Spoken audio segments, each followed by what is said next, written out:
বৈষ্ণব বৈষ্ণবী, বাবা মা যা বলবে, পুরুষ প্রকৃতি যেভাবে ব্যাখ্যা করবে।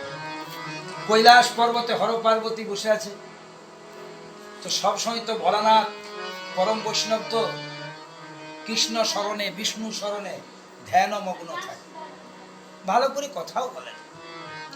তো হঠাৎ মা পার্বতী ভোলানাথকে বলছে, স্বামী গো, শুনেছি জগতের সর্বশ্রেষ্ঠ কথা ভাগবত কথা, কৃষ্ণ কথা, বিষ্ণু কথা। আর বিষ্ণু কথা তো বৈষ্ণবের ছাড়া শ্রবণ করা যায় না। ওই জন্য লেখা আছে যে ভাগবত শুনো গিয়ে বৈষ্ণবের কাছে। হ্যাঁ, অবৈষ্ণবের কাছে ভাগবত শোনা অপরাধ। অবৈষ্ণব মানে এখানে জাতির কথা বলেন, মানে যিনি বিষ্ণু ভজন করেন, শুদ্ধাচারে থাকেন, তার কাছে ভাগবত শুনলে ভাগবতের ফল পাওয়া যায়। বলছে কেন? বলছে তার একটা কারণ আছে। দুগ্ধ খেলে শরীরে বল হয়, আমরা জানি। সুষম খাদ্য, 6টি গুণেই আছে দুগ্ধের মধ্যে।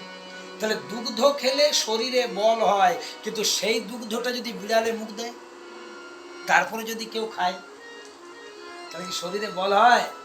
ডিপথেরিয়া রোগ হয়।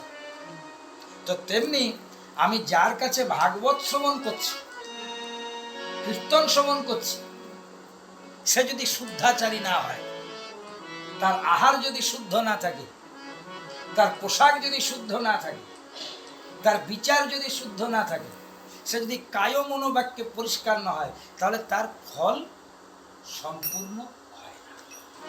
সেটা বিনোদন হয়, আনন্দ হয়, শরীর নাচে, হ্যাঁ, ভগবত প্রেম কিঞ্চিত হয়, কিন্তু প্রকৃত যে ভাগবতের ফল সেটা প্রাপ্তি হবে।